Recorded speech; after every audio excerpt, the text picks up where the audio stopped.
coin rolled off the tray table and landed in the lap of the man sitting beside her. It wasn't just any coin, it was one of her last. Maribel froze, her cheeks burning, as the sound cut through the quiet hum of the airplane cabin. The stranger looked down at the coin resting against the sharp crease of his tailored pants, then up at her. His eyes were calm, unreadable, the kind of gaze that seemed to see too much. "I'm so sorry," she said quickly, reaching for it. Her fingers brushed against his, cold against warm. He didn't hand it back. Instead, he tilted his head slightly. "Rough trip?" She gave a weak smile. "Something like that." He studied her for a moment, then returned the coin to her open palm. "You can keep it," he said. "Looks like you might need it more than I do." Her stomach tightened. She wanted to snap back that she was fine, that she didn't need help, but Camilla shifted in her arms just then, letting out a small, feverish whimper. The baby's face was flushed, her breathing shallow. The man noticed. His voice softened. "She's sick." Maribel nodded. "It's just a fever. It'll pass." She turned her attention back to the window, though all she could see was the reflection of her own exhaustion staring back. $11.72. That was all she had left after buying the plane ticket. Her brother's funeral was in Seattle, and the only thing she could think about was how she would get back home when it was over, or if there was even a home to return to. The man beside her unfolded a newspaper. For a while, the only sounds were the quiet rustle of paper and the soft hiss of the plane's air vents. When the flight attendant came by offering drinks, Maribel shook her head. "Water?" the attendant asked kindly. Maribel hesitated. $4. "I'm fine," she said, forcing a smile. The man beside her ordered a coffee. "And one bottled water," he added. Maribel turned sharply. "You don't have to." "I know," he said, handing her the bottle without looking up. "But you need it." Her pride flared, but before she could refuse, Camilla stirred again, her tiny hand clutching at Maribel's shirt. Maribel took the water, mumbling a quiet thank you. When she opened it, the cap cracked loudly in the silence. She looked down, ashamed, but the man didn't seem to care. He was reading the business section now, completely composed, as though buying water for strangers was just another part of his day. Still, something about him unsettled her. He didn't fit into the kind of world she lived in. His watch looked expensive enough to pay her rent for a year.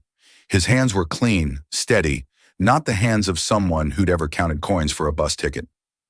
"Heading to Seattle for business?" she asked finally, more to fill the silence than anything else. He looked up. "Something like that." "What kind of work do you do?" "I build things," he said after a pause. "Companies, projects, sometimes people." Maribel frowned. "You build people?" He smiled faintly. "Sometimes they just need someone to believe in them first." She didn't respond. The conversation hung awkwardly between them until the flight attendant announced their descent. As the plane began to lower through the clouds, Maribel adjusted Camilla's blanket and tried to quiet her racing heart.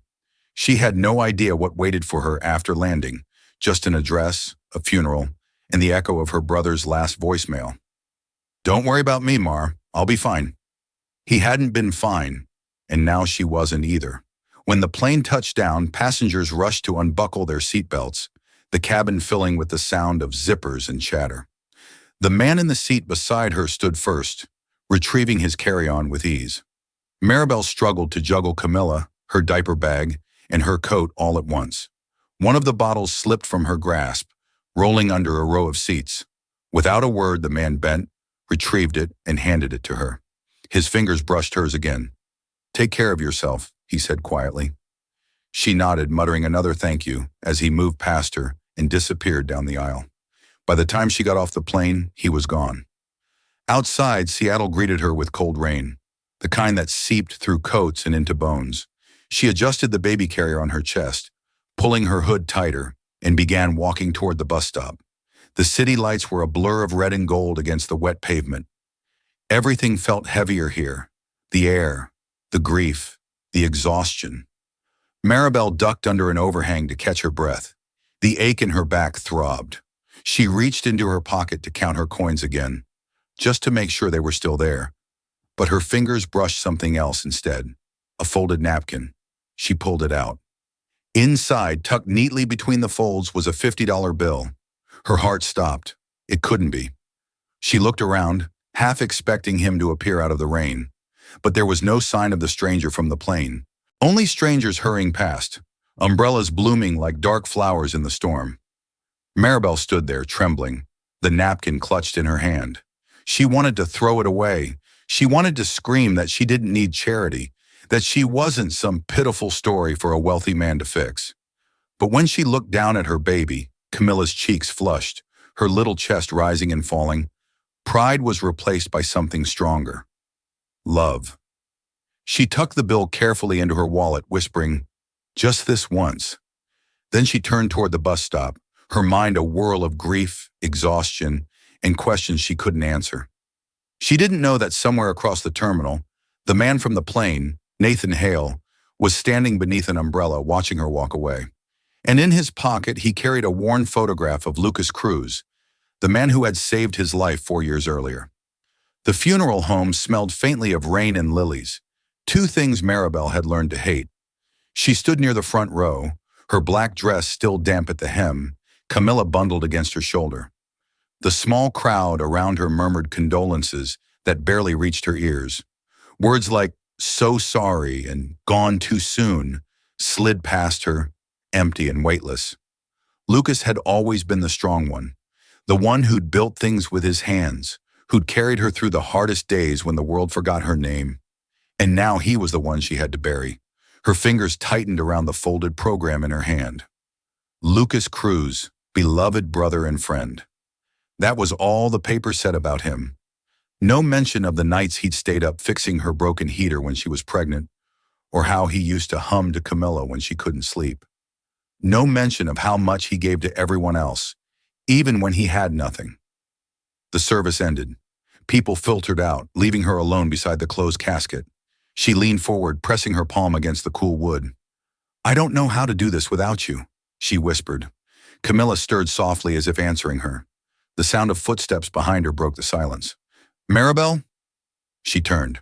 Nathan stood in the aisle, his dark coat dripping rainwater onto the carpet. He held a single white rose in his hand. Her stomach twisted. "What are you doing here?"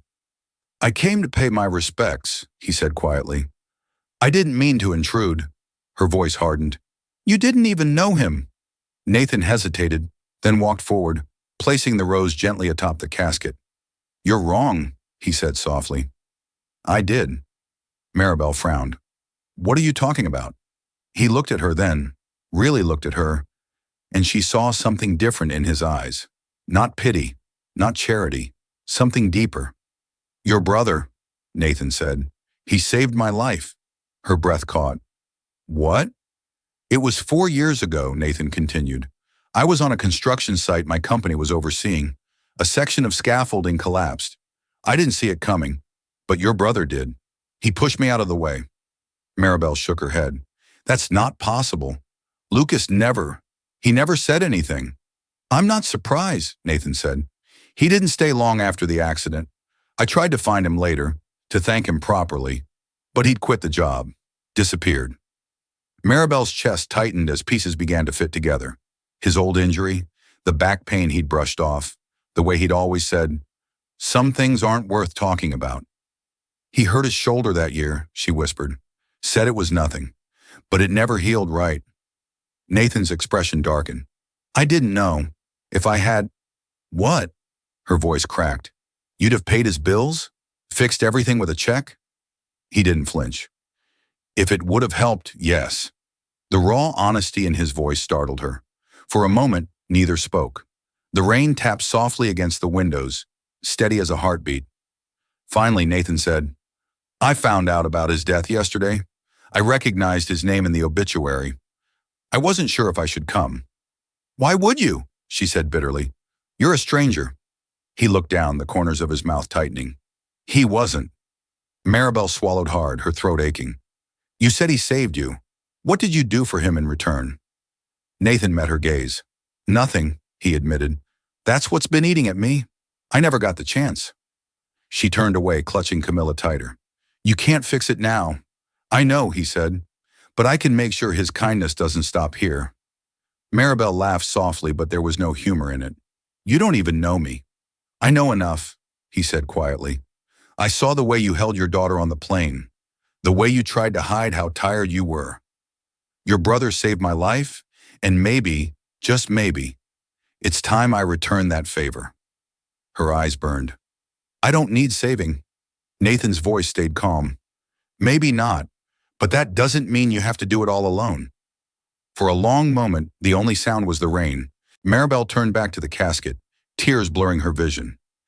He used to say that, she murmured, that no one gets through life alone. Nathan's gaze softened. He was right.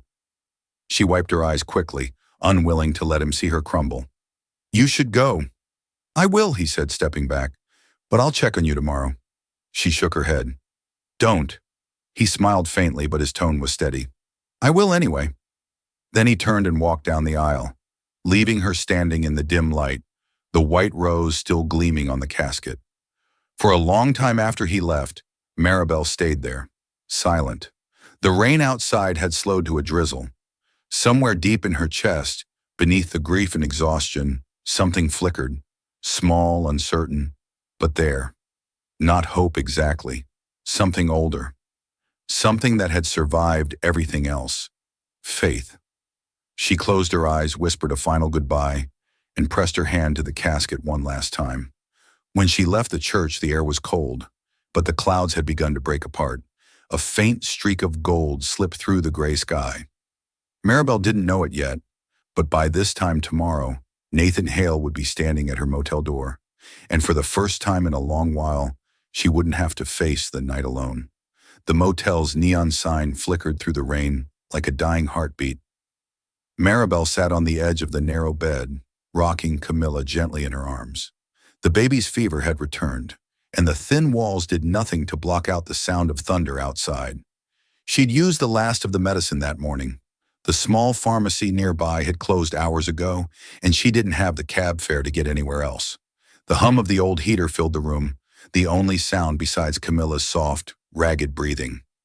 Maribel whispered, "It's okay, baby. Mama's here."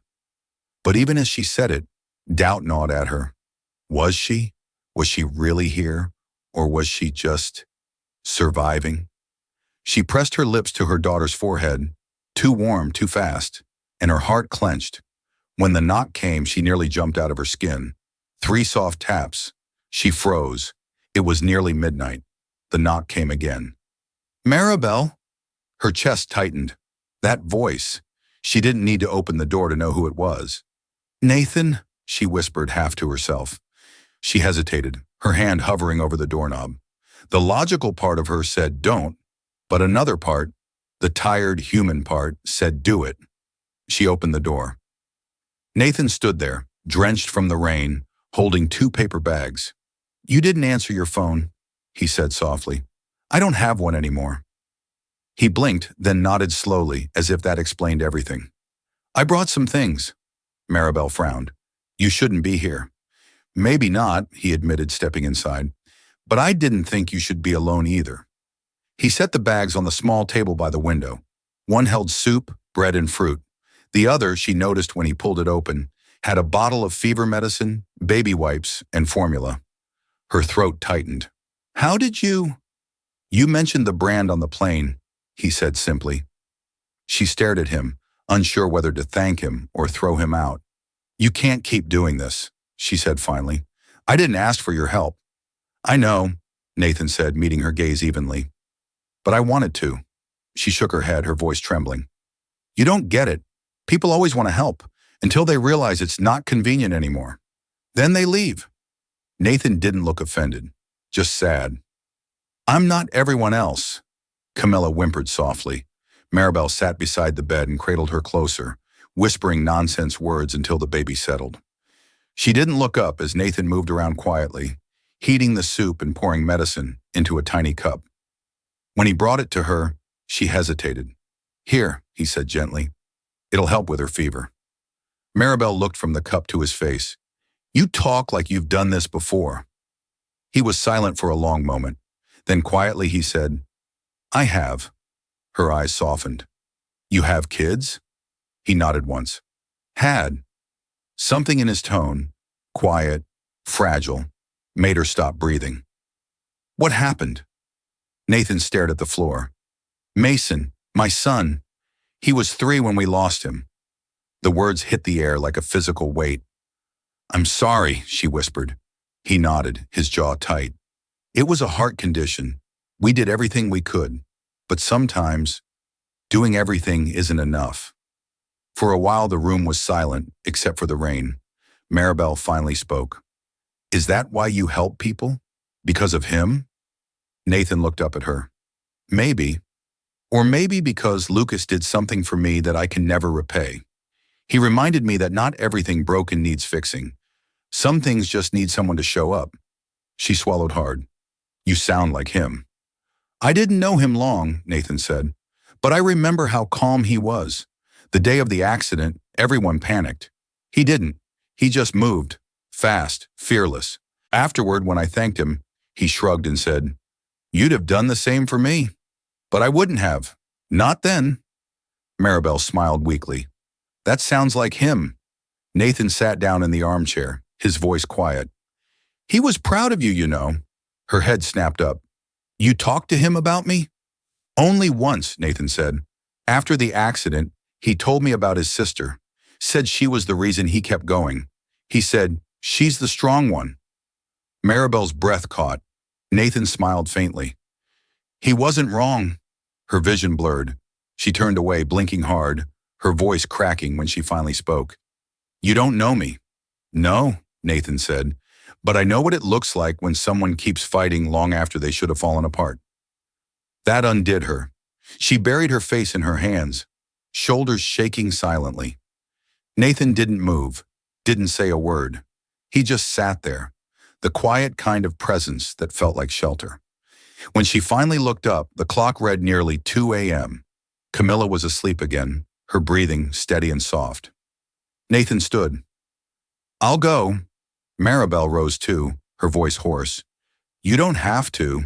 He smiled, small, tired, genuine. You should rest. You'll need your strength. She hesitated. For what? For whatever comes next, he said. At the door, he paused. Maribel? Yeah? He met her gaze. Your brother didn't just save my life. He changed it. And I think, somehow, he knew this was the reason. Before she could answer, he was gone, disappearing into the rain. Maribel stood there for a long moment, her hand resting on the doorknob, her heart unsteady. She looked down at Camilla, sleeping peacefully for the first time in days, and whispered, Maybe he did. Outside, thunder rolled in the distance, but for the first time in months, she didn't feel afraid of the storm. The rain had stopped by morning, leaving behind a quiet gray sky that seemed to hang low over the city. Maribel stood outside the motel room, her coat pulled tightly around her, watching the street as cars hissed past on wet pavement. Camilla was sleeping inside, her fever finally broken. For the first time in days, the world didn't feel like it was collapsing around her. But peace made her uneasy. Peace never lasted. When a black SUV pulled into the parking lot, she almost didn't look up. Then she recognized the man who stepped out. Nathan. He carried 2 paper cups of coffee and a small paper bag. His suit jacket was gone, replaced by a simple gray sweater. You look like you could use breakfast, he said, handing her one of the cups. I told you not to come back, she said, though her voice lacked conviction. And yet here I am, he said with a faint smile. She took the coffee despite herself. It was warm and the first sip burned her tongue, but she didn't care. The heat spread through her like courage. Nathan glanced toward the room. How's she doing? Better, Maribel said. Her fever broke last night. I think she's finally okay. He nodded, visibly relieved. Good. She's tougher than she looks. Maribel smiled weakly. She gets that from her uncle. Nathan hesitated, his tone softening. Lucas would have been proud of you. Her chest tightened. You didn't even know him. I knew enough, he said. Sometimes that's all it takes. Maribel looked away, blinking back the sting in her eyes. You don't have to keep saying things like that. You don't owe me anything. I know, Nathan said. But it's not about owing. The silence that followed wasn't uncomfortable this time, just heavy, with the weight of all the things neither of them could fix. Finally, Nathan said, "You're still planning to go to the burial today?" She nodded. "I can't not." "Then I'll drive you," he said. Maribel frowned. "That's not necessary." "Neither was last night," he said quietly. "But I'm still glad I showed up." She opened her mouth to argue but stopped. There was something about the calm certainty in his voice, something steady that made it hard to push him away. She sighed. "Fine, but only because I don't trust the buses to get there on time." Nathan smiled. "That's progress." The cemetery was small, nestled on a hill that overlooked the Puget Sound. The air smelled of wet grass and sea salt. Clouds hung low but didn't break, as though even the sky was holding its breath. Maribel stood in front of the grave, clutching a small bouquet of daisies, Lucas's favorite. Nathan stood a few steps behind her, silent, hands in his pockets. The pastor's voice was soft and rhythmic, the words blurring together as Maribel's thoughts drifted. She remembered Lucas fixing their leaky sink in the middle of the night, humming some off-key tune. She remembered his laugh, the kind that made everyone else laugh too. She remembered how he used to tell her, "One day, Mar, the world's going to notice how strong you are." And now the world would only remember him as a name carved into stone. When the service ended, people began to leave. Maribel didn't move. Nathan waited beside her, patient. "Take your time," he said quietly. She knelt, placing the daisies on the fresh soil. "You always said I could handle anything," she whispered, "but you never said it would be this." Her voice broke. Nathan took a small step closer, but didn't speak. He knew better than to fill silence that belonged to grief. After a long moment, she stood, brushing dirt from her hands. "He hated lilies," she said, glancing at the floral arrangements others had left. "Said they smelled like endings." Nathan smiled faintly. "He sounds like he was stubborn." "Completely," she said, her lips twitching despite herself. "Guess it runs in the family." As they walked back toward the car, Nathan said softly, "Can I tell you something he said to me the day of the accident?" Maribel hesitated. "What?" Nathan looked out toward the water.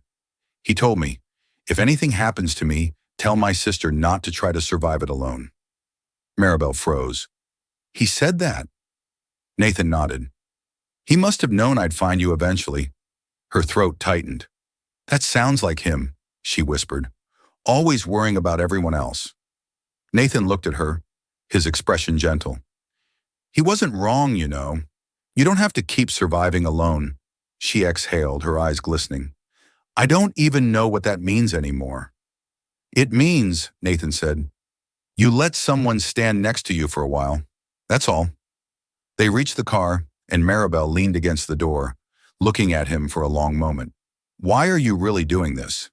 He didn't answer right away. "Because I've spent years trying to repay a debt I never could. Maybe this isn't repayment. Maybe it's redemption." She frowned.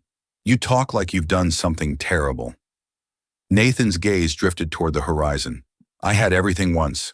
Money, a family, a future. And I lost it all because I thought control meant safety. I was wrong. Lucas taught me that some things can't be controlled. They can only be cherished." Maribel's voice softened. "You really believe that?" He looked at her. "I didn't. Not until now." She swallowed hard, unsure what to say. As they drove back into the city, silence filled the space between them again, but it wasn't heavy anymore. It felt like understanding. When they reached the motel, Maribel reached for the door handle, then paused. "You said something yesterday, that people don't always need fixing, just someone to show up." Nathan nodded. "I remember." She gave a small, tired smile. "Then I guess you've done that." He smiled back. "Not done, just starting." As she stepped out of the car, Maribel looked up at the fading clouds. The rain hadn't returned, but the air still smelled like renewal. And for the first time in a long time, she believed that maybe, just maybe, her brother had sent someone to keep his promise. The week after the burial felt both endless and fragile, as if the days themselves were made of glass. Maribel tried to keep moving, feeding Camilla, finding temporary work, stretching what little money she had left. But every step forward felt like walking through mud. The motel walls seemed to close in tighter each night. the hum of the neon sign outside echoing like a clock counting down. She told herself she was managing. She always managed. But when Camilla's cough deepened and her skin grew pale, panic replaced pride. By midnight, the baby's breathing had turned shallow and quick. Maribel didn't think. She just grabbed her coat and ran. The rain had returned, heavier this time, blurring the streetlights into streaks of gold. She hurried toward the corner pharmacy. Camilla clutched against her chest. The store was closed. Her reflection in the dark window looked wild, desperate. Then she remembered Nathan. Her hands shook as she fumbled for the piece of paper he'd tucked into her coat pocket days earlier. "If you ever need anything, call." She hesitated only a second before dialing. He answered on the second ring, his voice alert. "Maribel." "It's Camilla," she gasped. "She's not breathing right. I don't know what to do." "I'm coming," he said immediately. "Text me where you are."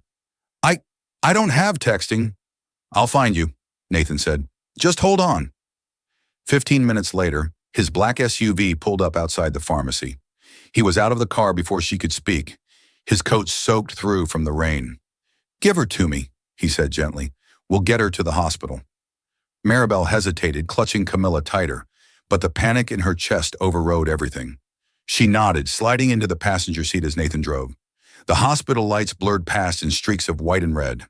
Maribel kept whispering prayers under her breath, old words her mother used to say when she was a child. Nathan didn't interrupt.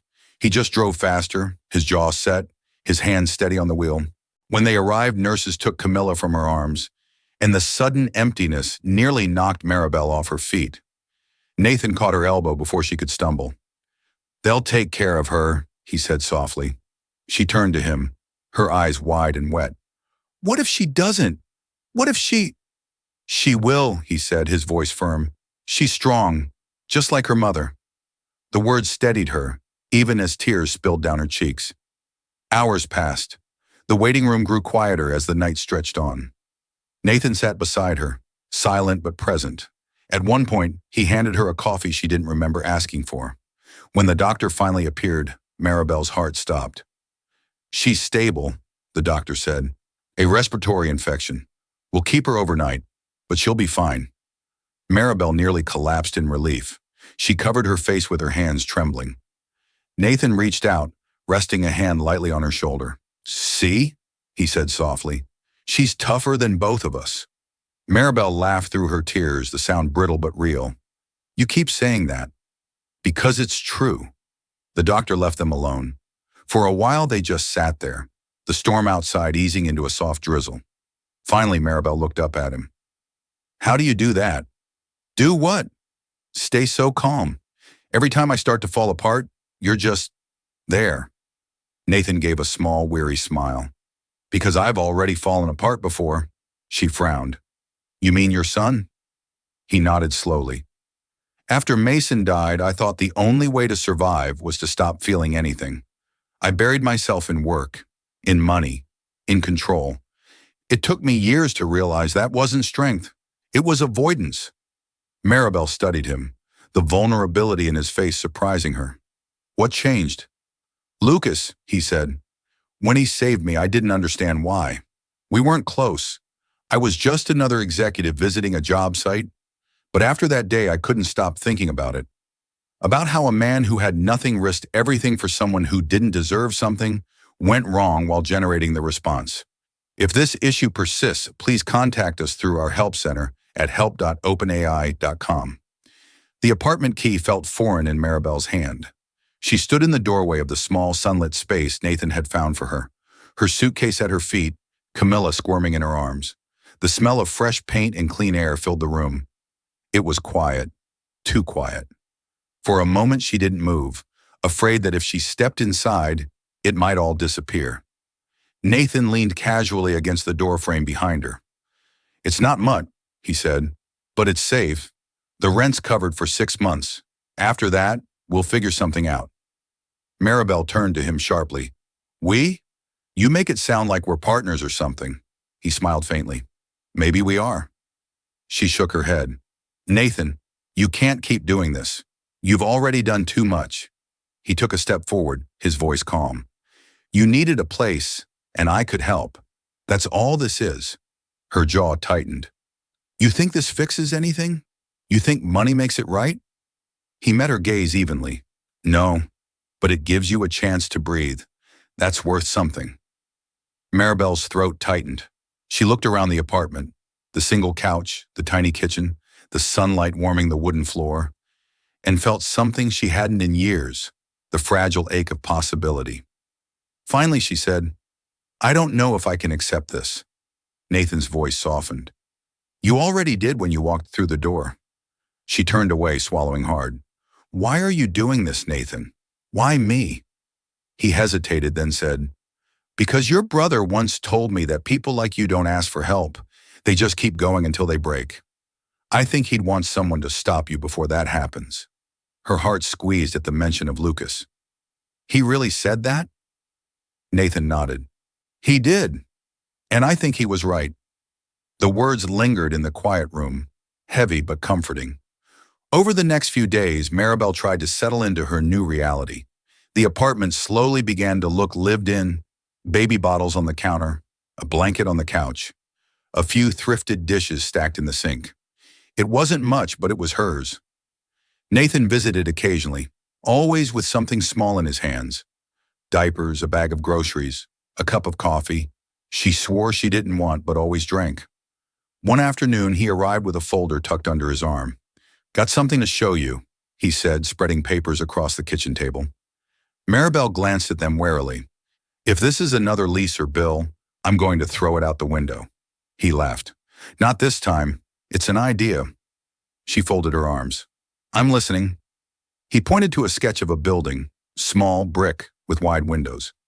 I bought this property downtown a few years ago.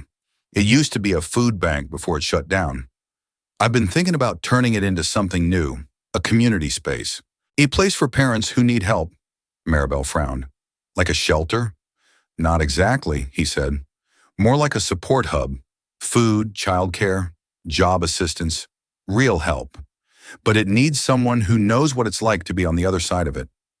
Realization dawned on her. You mean me? He nodded. You'd run it. I'd fund it. Maribel blinked. Nathan, I've never run anything in my life.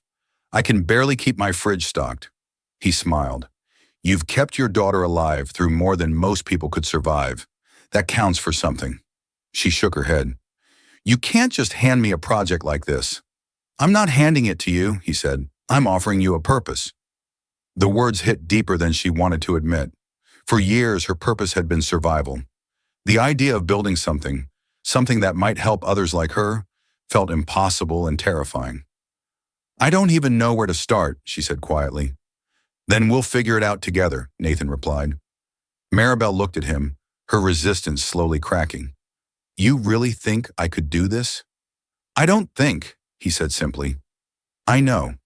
She turned away, blinking fast, pretending to study the papers, but her voice came out soft. Lucas would have liked you. Nathan smiled faintly. He already did. That night after he left, Maribel sat at the table long after Camilla fell asleep. The paper still lay spread out before her, covered in notes Nathan had scribbled in neat handwriting. Funding, supplies, volunteers. At the top of one page, he'd written a single line in bold ink, the Camilla Project. She traced the words with her fingertip. Named after my daughter, she murmured. Lucas's voice echoed in her mind. Don't let her try to survive it alone. Maybe she didn't have to anymore. A few days later, Nathan drove her to see the building. It was old, the bricks faded and the windows clouded, but sunlight poured through the cracks, scattering warmth across the dusty floor. It's falling apart, Maribel said, though her tone was more awed than critical. Then we'll fix it, Nathan said. Together. She turned to him. You really mean that, don't you? He nodded. Lucas gave me a second chance at life. I want to make sure his sister gets one too. For a moment, she just looked at him, her chest tight with something she couldn't name. Gratitude, fear, hope. Finally, she said, Okay, let's build it. Nathan smiled, the first genuine smile she'd seen from him since they met. You have no idea how good it is to hear you say that. Maribel stepped forward, her hand brushing the dusty window frame. Neither do you. Outside, the light shifted, gold and soft, touching the old bricks like a blessing.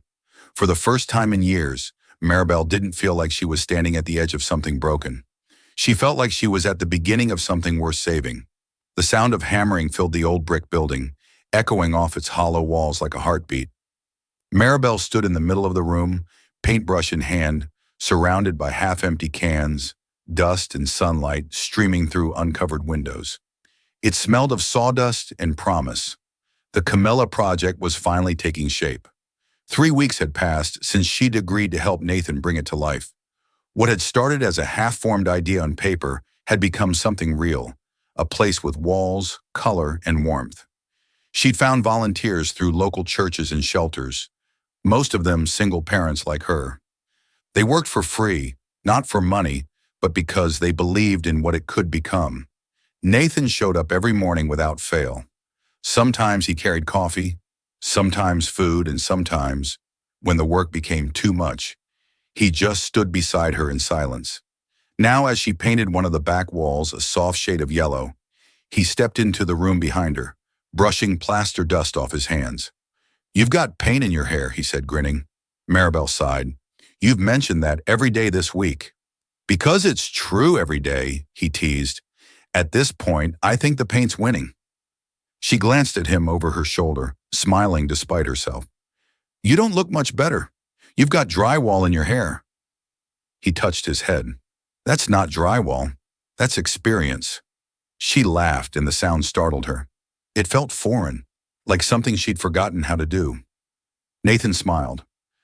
"I'll take that as progress." He crossed the room, unrolling a new set of blueprints on the table. "The electricians finish next week, and the inspector's booked for Friday. If all goes well, we can open by the end of the month." Maribel's paintbrush stilled. "That soon?" "Why wait?" he said. "You've already built the hardest part, the people." She set the brush down, wiping her hands on a rag. "You make it sound easy." Nathan leaned on the table. "Nothing about this is easy, but you make it look that way." She blinked, unsure what to say. Compliments always made her uncomfortable. She'd spent too long proving her worth in silence. "I'm just trying to keep busy," she said finally. "Busy," he said softly, "or afraid to stop?" Her shoulders stiffened. "What's that supposed to mean?" Nathan's voice stayed gentle. "You've been running since the day I met you, on that plane, counting every coin like your life depended on it. I think part of you still believes if you stop moving, everything will fall apart." She stared at him, her chest tightening. "You don't know me, Nathan." He met her gaze. "I didn't, but I do now." Silence stretched between them. Maribel turned back to the wall, her hand trembling slightly as she dipped the brush into the paint. "You think you understand me because you helped build a few walls and bought some supplies? You don't know what it's like to wake up wondering how you'll feed your child, or if tomorrow will be worse than today." Nathan's expression didn't change, but his voice softened. "You're right. I don't know your pain, but I know mine. I know what it's like to lose someone and not know how to breathe without them." She froze. "I know what it's like to think you're beyond saving," he continued. "To pretend control will make the pain smaller, but it never does. It just buries it deeper." Maribel turned slowly. "You're talking about your son." He nodded once. "I tried to build empires so I wouldn't have to feel the emptiness he left, but it didn't work. Then your brother saved me, and suddenly I couldn't ignore it anymore. He reminded me that life isn't about avoiding pain. It's about using it to build something that matters." She swallowed hard. "And this, the Camilla project, that's your something?" He looked at her, his voice low. "No, this is ours." For a moment, neither spoke. The sound of hammering had stopped, replaced by the gentle hum of the city outside. Maribel's eyes stung. "You know, Lucas used to say the same thing. That pain is just proof you're still alive." Nathan smiled faintly. "Sounds like he was a smart man." "He was," she said softly. "He would have liked you." "Then maybe," Nathan said, "we're both doing something right." Later that afternoon, they took a break, sitting on the front steps of the building with cups of coffee. The sun dipped low, painting the sky in shades of gold and gray. Maribel glanced at Nathan. "Do you ever think about what would have happened if Lucas hadn't been there that day?" He was quiet for a long moment. Every day, he admitted. And not just because he saved my life, but because I didn't deserve it. I was the kind of man who thought kindness was weakness. Lucas showed me its strength. Maribel sipped her coffee, the warmth spreading through her. He had a way of doing that, making people see themselves differently. Nathan smiled. He's still doing that, through you. She turned toward him, caught off guard. Me? He nodded. You built something out of grief. That's harder than any empire I've ever made. Her chest ached at his words. She looked away, blinking fast. You really think this place will make a difference? I know it already has, he said. It changed you. She laughed softly, shaking her head. You sound sure of yourself. I'm sure of you, he said simply. The air between them stilled. Maribel opened her mouth, but no words came.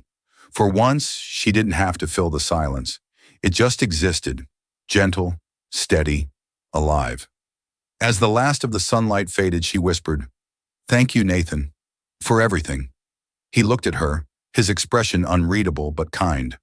Don't thank me yet. We've still got a grand opening to survive. Maribel smiled, a real one this time. Then we better make it worth it. And as the evening settled over the city, she realized that for the first time since Lucas's death, she wasn't looking back. She was building forward, brick by brick, heartbeat by heartbeat. The morning of the grand opening dawned cool and bright, with sunlight breaking through a thin veil of clouds. For the first time in months, the air around Maribel felt still. No rain, no wind, no chaos. Just the sound of birds outside her window and the faint cooing of Camilla waking up in her crib. She dressed carefully, pulling on a soft cream blouse and jeans that still smelled faintly of paint. There wasn't time to think about anything beyond that. Today wasn't about her. It was about what they'd built, what Lucas's memory had sparked, and what Nathan had refused to let her abandon. By the time she reached the building, volunteers were already bustling around. Balloons framed the entrance, and a banner stretched across the front. The Camilla Project, Hope Begins Here. The sight stopped her in her tracks. For a moment, all the noise around her faded. The laughter, the chatter, the scraping of tables being moved into place. All she could hear was the soft whisper of her brother's voice in her memory. You'll do something big one day, Mar. Something that matters. He'd been right, but it wasn't just her. Nervous? Nathan's voice pulled her back to the present. She turned to find him standing behind her, sleeves rolled up, the faintest trace of sawdust still clinging to his hair. I'd be lying if I said no, she admitted. He smiled. Good. It means you care. I'm terrified, she said, laughing softly. Then it means you really care. He handed her a coffee, still warm, and nodded toward the growing crowd outside. Looks like we've got a good turnout. She glanced at the people gathering, families, local officials, even a few reporters. The idea that anyone would show up at all felt surreal. You did this, she said quietly. You got them here. Nathan shook his head. No, you did. People follow authenticity, Maribel. You showed them what that looks like. Before she could reply, a volunteer called out that the mayor had arrived. The moment had come faster than she expected. Ready? Nathan asked. Maribel took a deep breath. Not even close. Perfect, he said. Let's start. The small ceremony began outside, the ribbon gleaming red in the morning light. Cameras clicked as the mayor gave a short speech about community and compassion, but Maribel barely heard him. Her palms were damp. Every heartbeat felt too loud. Then Nathan leaned close and whispered, It's your turn. She froze. What? You're the founder, he said. They need to hear from you. Her stomach dropped. Nathan, I can't. You can, he said softly. Just speak from here. He tapped his chest. The crowd quieted as she stepped toward the microphone. For a long second, she couldn't find her voice. But then she saw the mural behind her. Lucas's favorite quote painted across the wall inside. If you can't save the world, start with one person. And suddenly, she knew what to say. I never planned to start something like this, she began, her voice trembling but steadying with each word. A year ago, I was just trying to survive. My brother Lucas used to tell me that helping one person is enough to change the world, even if that one person is yourself. She paused, looking out at the faces before her, some curious, some tearful. The Camila Project isn't about charity, it's about community. It's about reminding people that kindness still exists, that no one has to face life alone. She looked at Nathan then, her voice softening. This place exists because one act of kindness led to another. Because sometimes the people we least expect to meet are the ones who change everything. The audience was silent for a beat, then erupted into applause. Nathan smiled, pride flickering behind his eyes. "You were amazing," he whispered. Maribel laughed shakily. "I almost fainted." "Then you faint beautifully," he said, grinning. After the ceremony, people filtered inside. Children ran to the play area while parents explored the pantry shelves and the childcare corner. Volunteers handed out food and supplies. The once empty building was alive, humming with energy and hope. Maribel wandered through it all in a daze. Every shelf she'd stocked, every wall she'd painted, now had meaning. She found Nathan in the back office, staring at a framed photograph on the wall. A picture of Lucas, taken years ago, smiling in a mechanic's jumpsuit. "He'd like this," Nathan said softly. Maribel stepped beside him. "He'd probably say we missed a spot on the wall." Nathan chuckled. "Probably." She looked up at him. "You know, I didn't believe you when you said this could work." He turned to her. "And now? Now I think," she smiled faintly, "now I think Lucas sent you." For once, Nathan didn't argue. He just nodded. "Maybe he did." The noise from outside faded into a low hum. For a moment, it felt like time stopped. Just the two of them standing in the quiet, surrounded by everything they'd built. Nathan spoke first. "Maribel, there's something I need to tell you." Her chest tightened. "What is it?" "I've been offered a position overseas," he said carefully. "It's temporary, but it's big. I wasn't going to take it, but part of me thinks I should." The words hit harder than she expected. "When?" "In a few weeks," he said. "But it's not forever. The foundation will still run here. I'll still fund it. You'd be in charge." She tried to smile, but her throat ached. "So you're leaving?" He hesitated. "I don't want to, but if I don't take this, I'll always wonder if I let fear make the decision for me." Maribel nodded slowly, trying to steady her voice. "You have to do what's right for you." Nathan studied her. "You're not angry?" "I don't have the right to be," she said softly. "You've already given me more than I could ever repay." "Maribel," she cut him off gently. "Lucas used to say life doesn't wait for us to be ready. So go. Do what you need to do.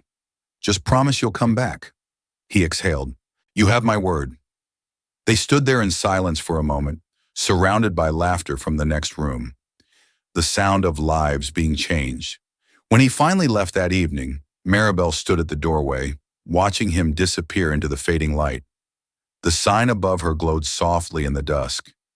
"Hope begins here." And for the first time, she realized that hope didn't end when someone left. It simply waited for them to find their way home again. The weeks after Nathan's departure moved like slow water, steady, constant, but heavy with the weight of absence.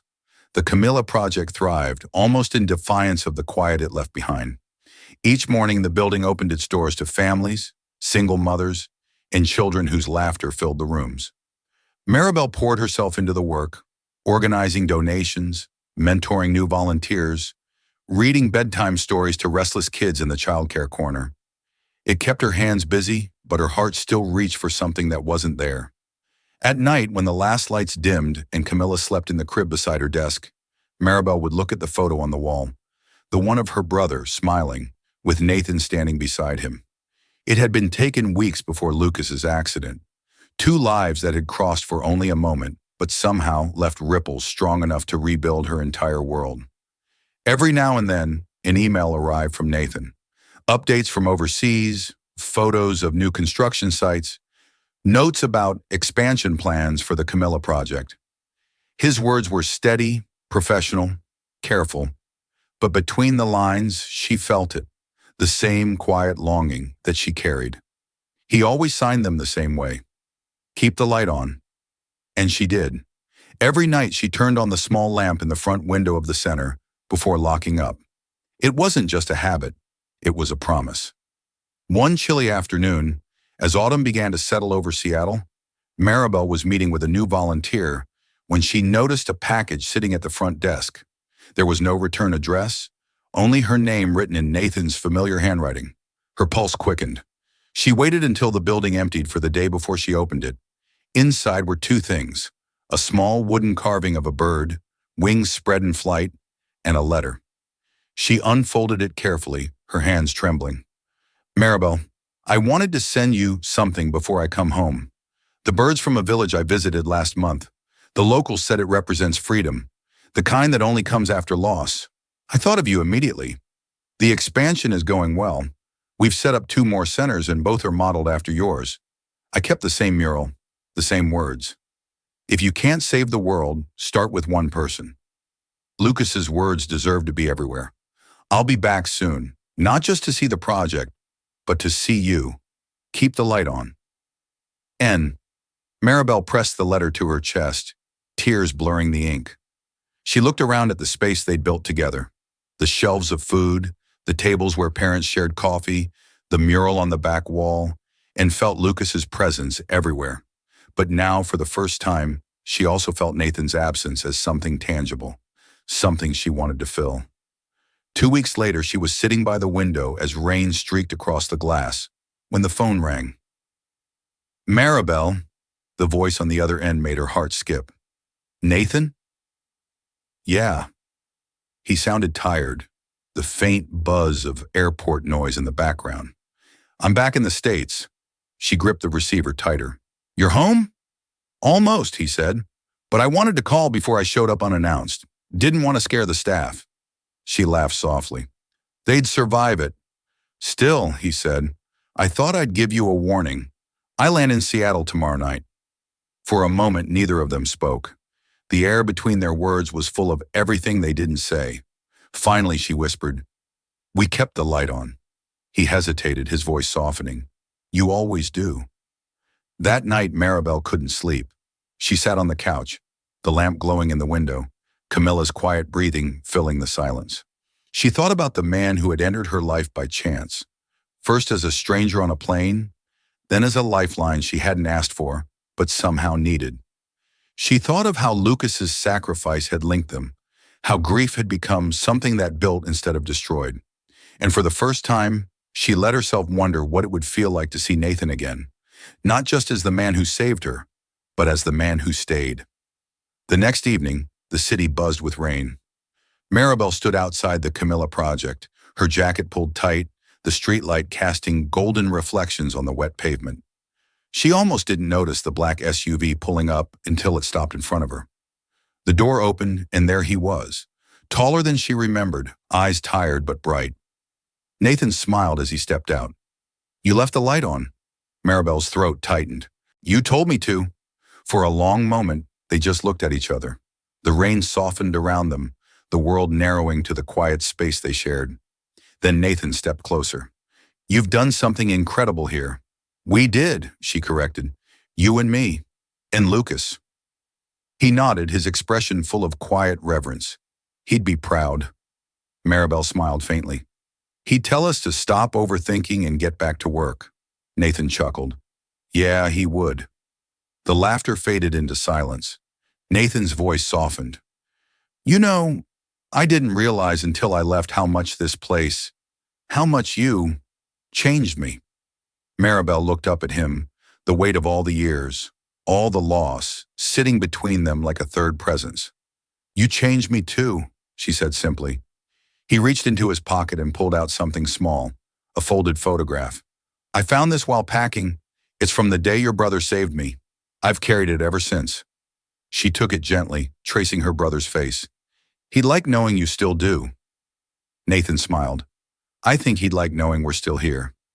They stood there under the soft drizzle, the building's sign glowing behind them. Hope begins here. For the first time, Maribel didn't feel like she was surviving. She felt like she was living. And when Nathan reached for her hand, she didn't pull away. Inside, the lamp by the window still burned bright against the rain. The light was no longer just a beacon for him. It was a symbol of everything they'd built, everything they refused to lose again. Outside, the rain eased and the city exhaled. Nathan looked at her and said quietly, "Home looks good on you." Maribel smiled, her fingers tightening around his. "Welcome back, Nathan." Spring came softly to Seattle that year. Gentle rains, longer days, cherry blossoms unfolding like tiny miracles across the streets near Green Lake. The Camilla Project had been open for 6 months now, and every inch of it pulsed with life. Children's laughter drifted down the hallways. Parents chatted over coffee in the small kitchen, trading stories and smiles. The once empty rooms were now filled with color, sound, and hope. Maribel stood by the window, watching the sunlight ripple across the water. In her arms, Camilla babbled happily, tugging at the silver pendant around her mother's neck, a small locket Nathan had given her at Christmas. Inside was a photo of Lucas on one side and the words "Keep the light on" engraved on the other. The door behind her creaked open. "Already working this early?" Nathan's voice was warm, teasing. She turned, smiling. "Someone has to keep this place running." Nathan walked in, setting down 2 cups of coffee. "You've built something extraordinary here." "You," she almost said, but stopped herself. "We built it," she corrected instead. He smiled at that. Nathan had been back for 3 months now. He'd moved into a small apartment nearby but spent more time here than anywhere else. Their days had become a quiet rhythm, shared breakfasts, afternoon meetings, late nights fixing leaks or balancing budgets. It wasn't romantic in the way stories often are, but it was steady, full of unspoken care and trust. And for both of them, that was enough. For now. Later that morning, the two of them walked through the center together, checking in on volunteers. A mural of bright handprints stretched across one wall, a collage of colors, every palm belonging to someone whose life had been touched by the project. Maribel paused beside it, tracing one of the smallest prints. "That one's Camilla's," she said softly. "We did it on the first day this place opened." Nathan looked at it, then at her. "Her hand's going to outgrow that one fast." "She already has," Maribel said, smiling. "Kids don't wait for us to be ready." "Neither does life," he said. She turned toward him. "You sound like Lucas again." "Maybe he rubbed off on me," Nathan said quietly. "He taught me that doing something meaningful doesn't need to be grand. It just needs to be good." Maribel studied him for a moment, her chest tightening with something deeper than gratitude. "He'd be proud of you," she said. Nathan's expression softened. "He'd be proud of you more." That afternoon, they hosted an event, a celebration for the 6-month milestone. The hall buzzed with energy as families gathered, sharing food and laughter. Photos of volunteers lined the walls, and a slideshow of the project's early days played on a projector. As Maribel stood at the front to speak, she spotted Nathan in the crowd, leaning against the doorway with Camilla balanced on his arm. The sight sent warmth flooding through her. When the room quieted, she began. 6 months ago, this was just an idea, a hope. I thought it would be something small, just a few shelves of food and a place for parents to rest. But it became something bigger than I could have imagined. She paused, her eyes scanning the faces before her. "This place was named after my daughter, but it's not really about us. It's about what happens when people refuse to give up on each other, when a single act of kindness becomes a chain reaction."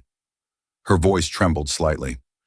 "A stranger once told me that survival doesn't have to mean isolation. He was right. None of us are meant to do this alone." She looked toward Nathan then. "Sometimes the people who save us aren't heroes. They're just the ones who show up and stay." Nathan's eyes met hers, steady and filled with quiet emotion. The audience applauded, and the noise swelled like a heartbeat. When the event ended and the building grew quiet again, Maribel stood outside beneath the glow of the streetlights. The rain had started again, soft and silver, beating on her coat. Nathan joined her, holding an umbrella over them both.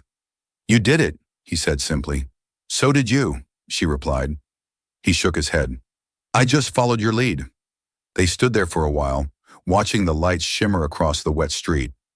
Finally, Nathan said, "You ever think about how all of this started?" She laughed softly. "On a plane, counting my last few coins. If someone had told me then that it would lead to this, I would have thought they were insane. He smiled. Sometimes the smallest moments change everything. Yeah, she said quietly. They do. Camilla's faint cry sounded from inside, and Maribel turned instinctively. She's probably tired, she said, moving toward the door, but Nathan caught her hand gently, stopping her. Maribel. She turned back, surprised by the look in his eyes. Something vulnerable, something unguarded. I never thanked you, he said. For what? For reminding me what life feels like. Her breath caught. You did that yourself, Nathan. He smiled faintly. Maybe. But you made it worth doing. The air between them felt suspended, like a held breath.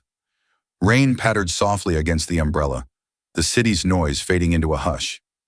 Maribel squeezed his hand. Lucas would tell us both to stop being so dramatic. Nathan chuckled. He probably would. They both laughed, the sound easy and genuine, carried away by the rain. Then quietly, Maribel said, Thank you for keeping your promise. I told you, Nathan replied.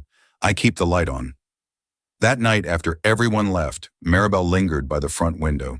The building glowed softly under the lamplight, casting long golden reflections across the wet pavement. She whispered, We did it, Lucas. Outside, the city shimmered, alive and endless. Nathan stepped beside her, his voice low.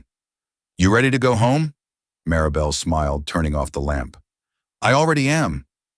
As they walked out together, Camilla's tiny hand curled around Maribel's finger, the three of them framed against the glow of the Camilla Project sign. And for the first time, Maribel didn't see the story as one of loss, or survival, or even redemption. It was a story of love, the kind that begins quietly, between strangers on a plane, and ends in the light of something far greater than either of them could have imagined.